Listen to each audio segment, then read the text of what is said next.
Good morning বন্ধুরা, শুভ সকাল। একটা নতুন ব্লগ নিয়ে নতুনভাবে হাজির হয়ে গেলাম। আজকে হচ্ছে বৃহস্পতিবার মানেই আজকে সকাল থেকে প্রচুর কাজের চাপ। তো চলুন এই দিয়ে আজকে দিনটা শুরু করলাম। আশা করি আপনারা সকলেই ভালো আছেন, আমিও ঠিকঠাক আছি, আমার পরিবারও ঠিকঠাক আছে।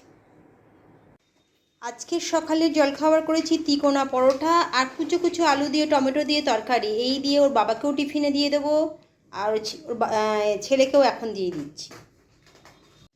আজকের সকালের লাঞ্চে ভাত, ডাল, পুঁই শাক চিংড়ি মাছ দিয়ে, আর হচ্ছে আমার ছেলের পোস্ত, ছেলের আলু ভাজা, আর বাবার মাছ ঝাল করেছি। ছেলে কিন্তু ডিম সেদ্ধ খাবে, সেটা পরে করে দেবো, কারণ ডিমের পোচ।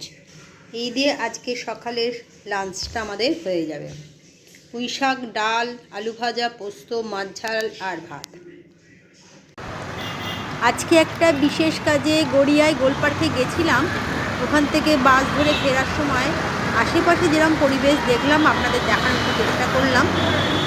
রাস্তায় লোকজন আছে ভালোই, আর এখান থেকেই আমি বাস ধরবো বলে দাঁড়িয়েছিলাম। আর এখান থেকে টোটো মানে অটো ছাড়ে যাওয়ার জন্য, যেখানে কাছে যেতে পারবেন। গড়িয়া থেকে গোলপার্কে দিকটাও যাওয়া যায়। তো বেশ রাস্তাঘাট ভালোই ভিড় ছিল। আমি চেষ্টা করছিলাম চারিদিকটা দেখানো, কারণ দাঁড়িয়েছিলাম তো, তাই ভাবলাম আপনাদের একটু দেখাই। এই যে সামনে দেখছেন এই বিল্ডিংগুলো সব আশেপাশে দেখলাম। সামনেই কিন্তু আমাদের গড়িয়া গোলপার্কে অঞ্জলি জুয়েলার্সের বিল্ডিংটাও দেখতে পাচ্ছেন। এই যে এখানে এটা অঞ্জলি জুয়েলার্সের বিল্ডিং। এই আশেপাশে বিশেষ কাজে আমি গেছিলাম, তাই আপনাদের দেখানোর চেষ্টা করলাম। এই অঞ্জলি জুয়েলার্সের বিল্ডিংটাতেও না আমি গেছি। এখান থেকেই আগে আমি গয়না কিনতাম, আর ওদের ওখান থেকে আমি এই প্রতি মাসে ওই 500 টাকা করে আমার কার্ডও করা আছে। তো এইদের সঙ্গে আমার ভালো জানাশোনা। তো এইখানে দেখলাম, আপনাদের একটু দেখালাম। বেশ এটুকুন দাঁড়িয়েছিলাম, বাসটা আসছিল না, এই দেখানোর চেষ্টা।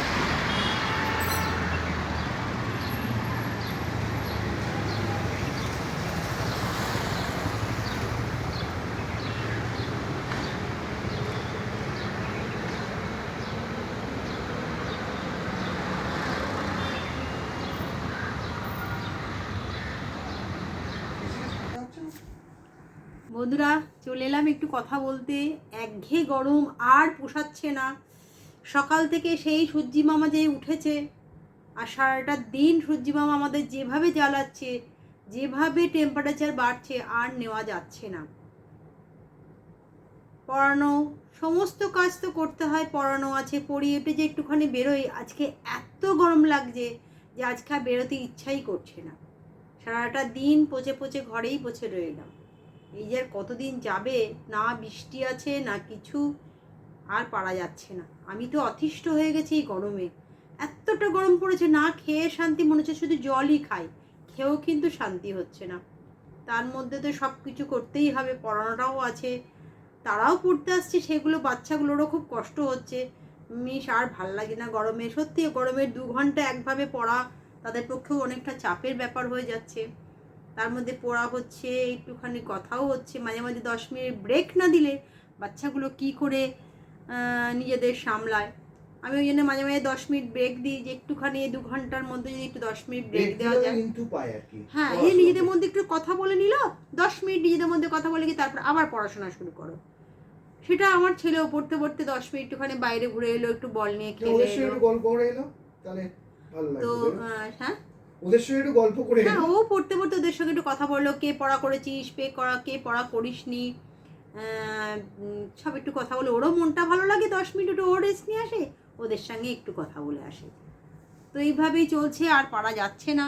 আর একজন, তারও অবস্থা এই গরমে আর নিতে পারছে না। এই যে চুলটা তো কাটলোই না, এতবার বলা হচ্ছে তো কেমন কাট করবা লাগে না, চুলটাকে ঠিক করে দে, ঠিক কর চুলটা। পড়াশোনার চাপে পারছি না, উড়ে যাবো। ভালো লাগে না পড়তে, আর ভালো লাগে না। একটাও খেলা পড়ছে না, ম্যাচ ফ্যাচ পড়ছে না, ভালো লাগে না জন্য। ম্যাচ পড়লে মনটা অন্তত একটুখানি ক্লিন হবে মনটা। একঘে বাড়িতে আর ভালো লাগে না পড়তে, এক জিনিস। কিন্তু পড়াশোনাটা একটু বেশি, সামনে পরীক্ষা এসে গেছে বলে একটু বেশি পড়তে হচ্ছে। পড়তে তো হবেই, পড়াশোনা তো করতেই হবে। ঘুম হচ্ছে না। হ্যাঁ, রাতে পড়তে হচ্ছে, দুপুরবেলাও পড়তে হচ্ছে, তাই জন্যে ঘুমটাও ভালো হচ্ছে না। তো কিছু করার নেই, পরীক্ষাটা চলাকালীন অবধি তো এইটুকুনি করতেই হবে। আর আজকে যা হিউমিডিটি বেশি আজকে ছিল, গরমটা যেন বেশি লাগছে। আজকে ট্রেনে বাসে আজকে খুব কিছুতেই কষ্ট পারা হয়েছে। যাচ্ছে না, আজকে কিছুতেই এই গরমটা নেওয়া যাচ্ছে না। ট্রেনে বাসে প্রচন্ড, খুব কষ্ট হয়েছে আর কি। আজকে ওর বাবাও বলছে ট্রেনেও প্রচন্ড গরম লাগছে, রাস্তাঘাটে প্রচন্ড রৌদ্র আমি লেগেছে রোজ বসে কলকাতায়। আছি, আজকে দাঁড়িয়ে এসেছি দরজার ধারে আজকে ট্রেনে। আমিও বেরিয়েছিলাম কলকাতায় একটুখানি বিশেষ কাজের জন্য গেছিলাম, যদিও আধা ঘন্টা এই গড়িয়াহাটে গেছিলাম একটুখানি, 10 মিনিটের কাজ হলে কি হবে, কিন্তু আমাকে তো যেতে হয়েছিল। তো গেছিলাম গড়িয়ায় গোল পার্কের কাছেই। তো প্রচণ্ড গরম পেয়েছি আমি, 2.5 থেকে 3 ঘন্টার মধ্যে আবার ব্যাক করে যেতে আসলে টাইম লেগেছে, কিন্তু স্প্রাইট খেয়েছো খালি ঠান্ডা? শুধু স্প্রাইট ছাড়া আর ঠান্ডা বোতল নিয়ে গেছিলাম আর স্প্রাইট নিয়ে গেছিলাম, কিচ্ছু করার ছিল না। তো তাই আর আমি তো জন্যেই নুন যাওয়া। চিনির জল নিয়ে গেছিলাম, আমি অফিসে হ্যাঁ, যাওয়ার হ্যাঁ, আগে। তো ওই জন্যেই একটা বিশেষ কাজ বাবু তো ছিল, একাই তাই ছিল যেতে হলো। বাড়িতে। হ্যাঁ, বাবু আজকে একাই ছিল, তো এই কাজটা একটু জন্যই যেতে হয়েছিল। তারপরে এসে আবার রুটি করলাম, পড়ালাম, পড়িয়ে আবার এখন রুটি করলাম, একটু অল্প করে চিকেন করলাম। সকালে একদম খুব সাদা মিঠে রান্না, আলু পোস্ত, ডাল এইসবই করেছিলাম। গরমে বেশি খুব যতটা হালকা ফুলকা খাবার বানানো যায় তাই করছিলাম, এই দিয়ে আজকে চলছে। তো ডাল পোস্ত করেছিলে, ভালো। হ্যাঁ, ডাল পোস্ত, পুঁই শাক করেছিলাম, যেটা একটা গরম যদিও। হ্যাঁ, পুঁই শাক আমার ছেলে খায় না, পুঁই শাক ওর জন্য নয়, ও শুধু ডাল পোস্ত, আর মাছ। আলু ভাজা আর মাছ খেয়েছে। অন্য না, ও শাক ডিম খায়। খেয়েছে। অন্য শাক খায়, হ্যাঁ, অন্য লাল শাক খায়, কিন্তু পুঁই শাক, কলমি খাই। কলমি শাকও খায়, কিন্তু ওই পুঁই কালকে শাক নিয়ে আসবো। এসব খায় না। কালকে নিয়ে আসবো লাল কলমি শাক। শাকটাও বেশি পছন্দ করে। তো ঠিক আছে, কলমি শাক কালকে নিয়ে আসবো। চলুন আবার ডিনারে দেখা হচ্ছে। চলে এলাম রাতের ডিনার নিয়ে। তো একটু আগে তো গল্প করছিলাম আপনাদের সঙ্গে যে গরমে আর পারা যাচ্ছে না, কষ্ট করে হলেও রাতের তো খাবার করতেই হবে। বাড়িতে তো আদার্স কেউ নেই যে আমাকে একটু হেল্প করবে, যা করতে হবে আমাকেই করতে হবে।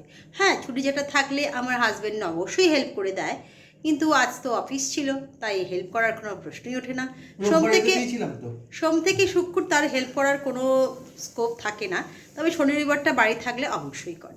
তো চলুন আজকে ডিনারে যা যা করেছি, যেটা থাকে প্রত্যেক দিন ভাত থাকে আমি রেখে দিই, রুটিটা করতে হয়েছে। স্যালাড কুটে নিয়েছি, আর একটু চিকেনের আলু দিয়ে একটু ঝোল করে নিয়েছি, আর একটা আম ছিল আজকে সেইটাই কেটেছি। চলুন এই দিয়ে আজকে ডিনারটা সেরে নেব। তো এই আর কি, ডিনারটা সারার পর আর দেরি করছি না, ব্লগটাকে আর বাড়াতে চাইছি না, এখানে এন্ড করতে চাইছি। কালকে আবার নতুন ব্লগ নিয়ে নতুনভাবে হাজির হয়ে যাব। আপনাদের আশীর্বাদ ভালোবাসা থাকলেই একটু একটু করে আমি এগোতে পারবো। তবে হ্যাঁ, আপনারা আমার সঙ্গে আছেন, এইটুকুনই ভরসা। চলুন কালকে আবার নতুন করে দেখা হচ্ছে। আজকের মতন গুড নাইট, টাটা।